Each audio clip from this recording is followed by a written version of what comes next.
When I was in Hong Kong, I had one lecture talking about cause and effect, the philosophy of causation, causality. And then after the talk for about an hour, there's a gentleman who raised his hand and asked a question. And he said, Venerable, I'm giving a hypothetical situation, and I would like to see if I would like to get an answer for it. What kind of hypothetical situation? He said there was once. It could be a real situation, but he said this is hypothetical. He said a company was recruiting employees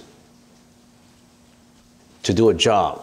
To do a computer job, an IT job, an IT job, right? Good pay, good position, and there's more than 100 applicants to apply for the job. And then they decided that they give out an examination, a written examination, and they only want to hire one person. It's a high salary job, so only one vacancy. So they have an examination, everybody went into the examination room and answer questions, and they have multiple choice and all that. And here is this student, a very smart student. He finished everything. He thought he got 100% right. So, and he was a very smart, bright student, always A in everything, A's in everything. Completed the examination and then went home, and he expected to do good because he checked all the answers, all the questions, and he thought that he's going to get 100%. He will get the job. And finally, it turns out that no, he didn't even pass. He didn't even pass the examination, and he was so furious. The student was so furious, and it was so sad that he wanted to commit suicide. He wanted to commit suicide. And then, right before he wanted to commit suicide, the phone rang, and the personnel manager of the company called up and said, "I'm sorry, our company made a mistake. It's a human error. Because of this human error, it becomes a computer error that we didn't put your name in. Actually, you are the number one in all the candidates. You got the job."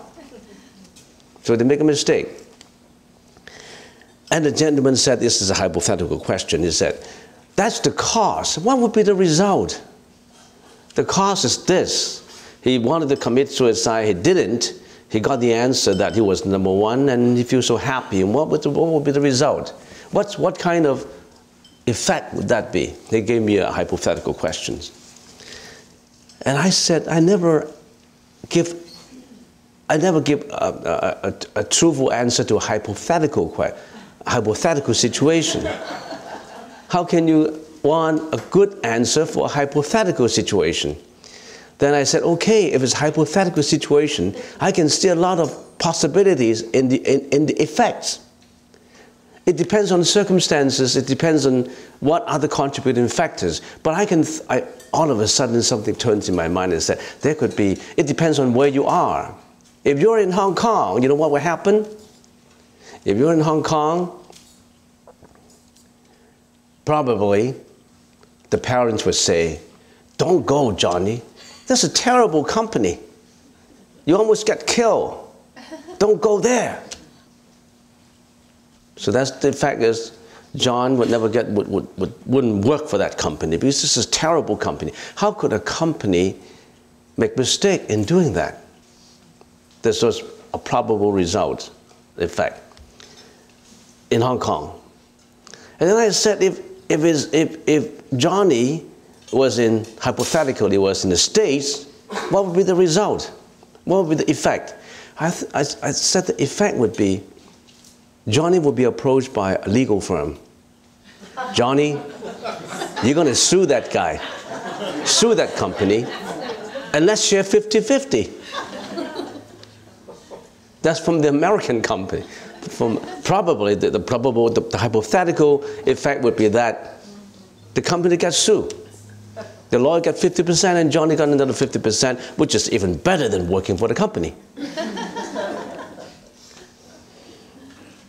And then if that situation happened in Japan, what would be the probable outcome? The probable outcome would be the company would say, Johnny, you committed suicide because of so simple, something, a small hurdle. How can I trust you? You cannot stand even a storm. How can I trust you to be our employee? Get out. We don't want you. Yeah, you are the #1 in the written examination, but you cannot stand any failure. And you would do committing suicide again. I don't want to pay your medical fee. So forget it. So in Japan, the probable result would be nothing. He won't get hired. What would happen if Johnny was in China? In China, the effect would be the parents will go up to the company and say, who is the manager of the company? Oh, Mr. A. I would like to see Mr. A. Oh, Mr. A, thank you for what you have done for my son. My son will work very hard for you. Thank you very much, really. You are like my savior because my son wanted a job and you give him a job. I will always remember you, your good deeds. So what would be the effect of a hypothetical situation? It depends on all these contributing factors. The effect will come out, but don't just think that certain cause will produce certain effect for sure. It depends on what kind of situation, what location, the culture, and also all these contributing factors. After that I said, are you satisfied with the answer? I said, good, yeah, that's a good answer. That's a good answer. I didn't give you any answer. Where are you? Where were you? If Johnny is in different countries, there will be different results coming out, different effect. Anyway, let's answer the first question. The question says, I was very sad about the shooting happened in the elementary school in CT. I lost track of news outlines. So what happened in CT? There was a shooting in Connecticut. Last count was 18 children. 20 children. 20 children get killed, and some people I started chanting the medicine mantra, but I still felt sad, and I didn't have the wisdom to understand why one person can cause so much suffering to others. What can I do in a situation? Just chanting? Well, something like that happened not because of one cause. It could be many causes. One of the many causes I can think of is who is the sniper? He was a 20-year-old, and his mother was a teacher at the school for 5 to 10-year-olds. Yeah. He killed his mother first, drove the car to the school, and then went into the school and killed 20 children and 7 teachers and principal. It's a combination of the society's fault as well as the background of the person who is the sniper. So there's so many reasons why this would come about. It's a psychotic, I think it's a psychotic problem in the sniper's mind. He had autism. Huh? Autism. It's autism. Yeah, his autism, when it comes to shooting, is not autism anymore. It's so strong and energetic. He could shoot out so many people. So why are you so sad with it? There's so many reasons for it that leads to the effect. So many. Yes? This kind of thing just doesn't happen in this modern age. This Yeah. has happened throughout human history. Yeah. It happened. It happened not now, even in the past times, things like that happen. It happened everywhere in many countries like that. That's the reason why we have to we have to follow the Buddha's practice so that we become more compassionate, more considerate, and not as egoistic. Then we won't commit that kind of error. All right, now let's get to, I got only one question, so maybe I can get to the white Tara. So the white Tara and the green Tara. Now you understand what Tara means. Tara means Savior Mother. Avalokitesvara actually is the muscular aspect of the Bodhisattva. So the feminine aspect of the Bodhisattva is Tara. Tara means Savior Mother. There are 21. The mantra, I already told you the history of white Tara and green Tara. And for those who want to live long, have longevity, and who are unhealthy, who are sick, you always should be chanting the white Tara every day, at least 108 times, which is about 10 minutes. And for those who suffer from depression, fear, anxiety, disappointment, you should be chanting the green Tara mantra. Both gesticulation are the same. 白度母跟绿度母呢，在手印是一样的，就是把最后的两只手指放进去，把它反过来就是了。放进去也反过来，这个就是白度母的手印。So the gesticulation, can you do the gesticulation now? The mudra, okay. We call it the mudra or the mudra in the Sanskrit language. So I chant it and you follow after me. Om Tare Tuttare Tore Mama Aya Punja Jnana Pustim Guru Swaha. You should be at the same time looking at the words, looking at the Roman letters. Om Tare Tuttare Tore Mama Aya Punja Jnana Pustim Guru Swaha. Om Tare Tuttare Ture Mama Aya Punja Jnana Pustim Guru Swaha. Om Tare Tuttare Ture Mama Aya Punja Jnana Pustim Guru Swaha. Om Tare Tuttare Ture Mama Aya Punja Jnana Pustim Guru Swaha. Om Tare Tuttare Ture Mama Aya Punja Jnana Pustim Guru Swaha. Okay, put your palms down. What is Om? The mother of all sound. Tare, what's the meaning of Tare? Tare, that means Savior Mother. Or Tara. Why is it Tare in here? Because of grammatical configuration. It's the same as Tara. Tare is requesting with consistency, with conscientiousness. Tare. Mama. What is the meaning of Mama? Mama means mine. Mine, yours, mine. What's the meaning of Ayya? Ayya. What is my mine? What? Mine what? My life, my longevity. Ayya is longevity. So you're requesting Savior Mother to give you, to bestow on you longevity. Ayya is longevity. Punja is auspiciousness and prosperity. So what you are requesting, what you are earnestly requesting, you're requesting for auspiciousness and prosperity, or enjoyment of life, happiness of life, happiness. Jnana is wisdom. So you are constantly, earnestly, persistently, and conscientiously requesting for auspiciousness, prosperity, happiness. Punja is happiness, auspiciousness, and prosperity. Now that is on the life side, your life, your current life, your existing life, you want to be happy. So punja is existing life to be happy. But other than just being happy, you need wisdom. Jnana is wisdom. If you just have prosperity and auspiciousness and happiness without wisdom, then your next life is going to roll with your karma into the next reincarnation. Again, if you don't have wisdom, wisdom is very important. It's like two wings of a bird.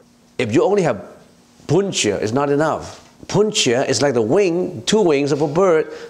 This wing is about the current life. You want to be happy, you want to be auspicious, you want to have prosperity, you're enjoying life. But just enjoying life is not enough. You're going to go beyond life. You're going to have wisdom to go beyond reincarnation. So there's wisdom. So you need puncha and jnana. What is pustim? Pustim is gradually realizing and developing.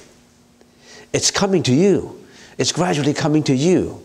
Happiness, auspiciousness, prosperity, and wisdom is gradually coming to you.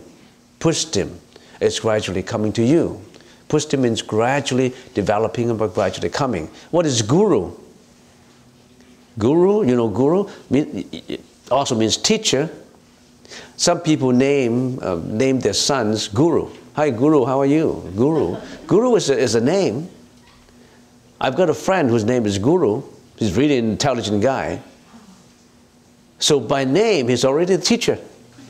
So next time when your next life, well, you don't have next life hopefully coming back for reincarnation, suggest the name Guru to other people. You want to name your relative Guru. Guru means the teacher. It also means successfully accomplishing something. Or done. If your auspiciousness and wisdom is gradually developing, it will be all done. It will be all right. It will be okay. Swaha. So accomplishing all good deeds.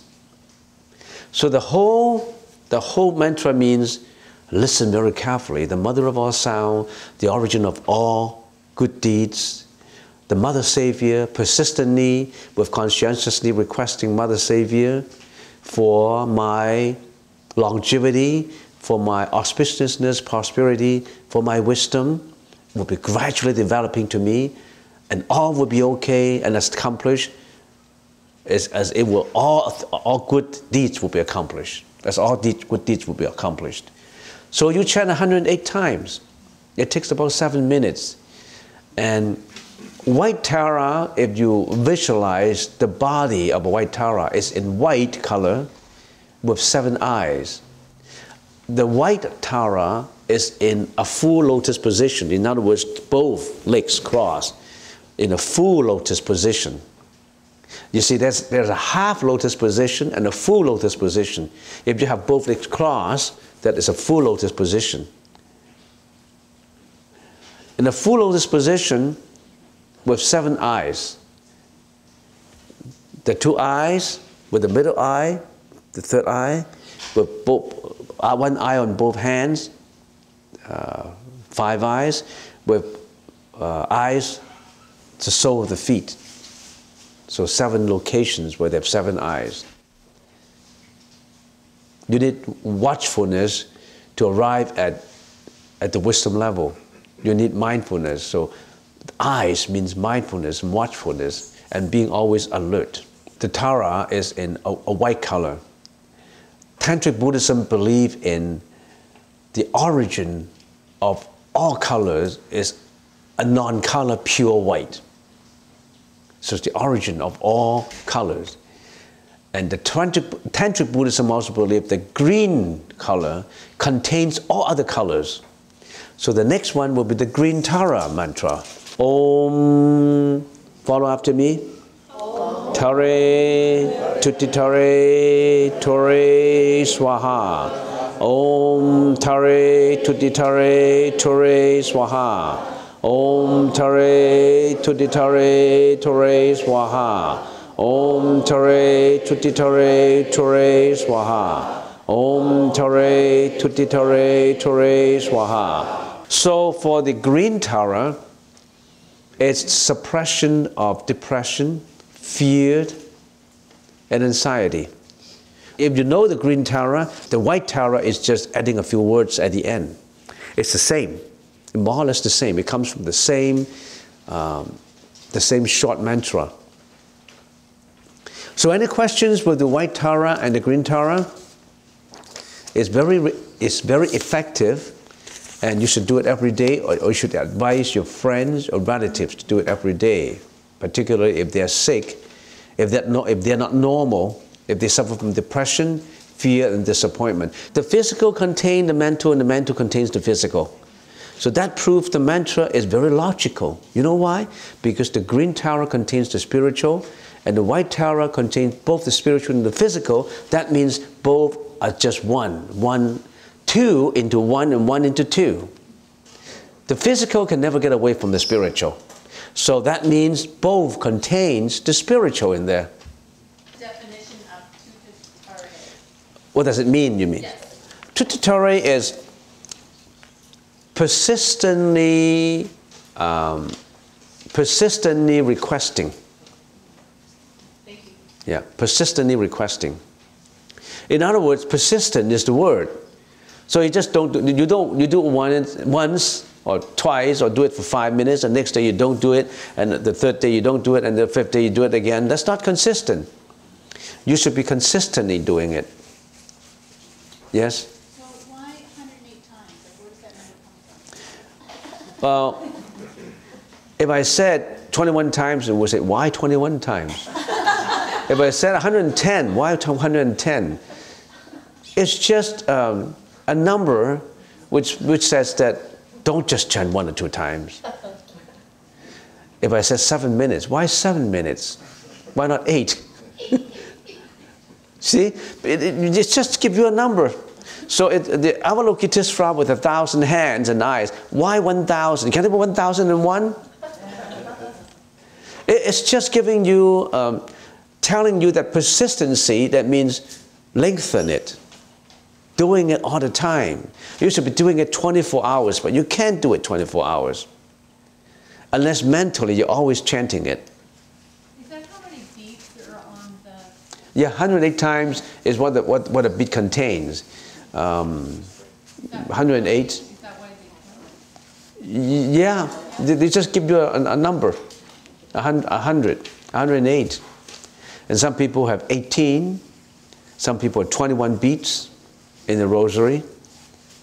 Don't confine your thinking to just the number. You know, it's just to give you a standard, a criteria. So when you're watching television, they say doing this exercise for 21 times. You can do it 22, 23, or 20 or 19, but it just gives you a reference, a point of reference. If you want to visualize the white Tara, and you don't know how, you just get into Google and get a picture of the white Tara, get a picture of the green Tara. But you need someone to tell you that you have to do it. That's me. You need someone to tell you, get onto the YouTube. And you need someone to tell you, stay away from some YouTube. It's poisonful. Yeah, so we are the media. We're the media telling you that what should be done and what not should be done. What should not be done. Is Yeah. there a way that you can track the mantra itself, whether it's in Pali or in Sanskrit? Pali and Sanskrit, they are quite similar. Of course, there's some differences in it. As I said, at the time of the Buddha, 1,000 years ago, 2,600 years ago, there were so many languages in India, more than 100, I was told. And the mass populace use Pali. And the royal family, the higher class level, use Sanskrit. So the Buddha is teaching using not just the Pali language, using the royal family's Sanskrit language. And the monks travel from China to India, the Chinese monks, when they went to India, they learned from the higher level, from monasteries, using Sanskrit, from monasteries that are using Sanskrit. So when we're chanting Namo Tassa Bhagavato Arahato Samma Sambuddhassa, that's Pali. Buddham Saranam Gacchami, that's Pali. And we chant in Pali because that's what we learned in Burma, in Thailand. And of course, we also can chant it in Sanskrit. Namo Ratna Dharaya Namo Arya Varukitesvaraya. It's the same. Bodhisattvaya, Mahasattvaya, Mahakarunikaya. You can even create your own melody. Yeah. When you are so used to it, like, you don't chant it like as if it's just enunciating every word abruptly. Namo Ratna Tarayaya, Namo Ariya, Valokitesvaraya. That's just too abrupt. If you do it like a melody, Namo Ratna Tarayaya, Namo Ariya, Valokitesvaraya, Bodhisattvaya, Mahasattvaya, Mahakarunikaya. Make it, in some part, make it short, in some part, make it long, in some part, make it soft, in some part, make it higher, in some part, make it lower. You're creative, you know. You're creative. You're a musician. You're talented. You just write your own melody. Just as you're writing the Sanskrit, a script of your own life. You can do Sanskrit in your own melody, in your own feeling. When you really are deep into it. I remember at one time when I was chanting Mahakarunika Chittarani, I was able to chant it in such a way that, oh, it's so wonderful, but I forget about it. I can't do the same thing again, because I didn't write down in the form of the musical form. I didn't write down the notes in musical form, because I don't know how to. Really, I'm telling you the truth. I can't read musical word, because I forgot that part. I did it in elementary school and I forgot. Anybody who know how to write, compose? If you're a composer of music, oh, there's so much art in Buddhism. There's so much art in everywhere. You can see art in everywhere. You can see art in nature. You can see nature in art. You can see art in sound, in views, in feelings. And finally, enlightenment is in art. Enlightenment is in nature. Enlightenment is in every word that you're talking about. Enlightenment is in the body language. Sometimes we can feel whether a certain person is enlightened or not by his body language, by his sound, by his compassion, in so many ways. And I heard people who chant Sanskrit in a way that so memorable. So get onto YouTube.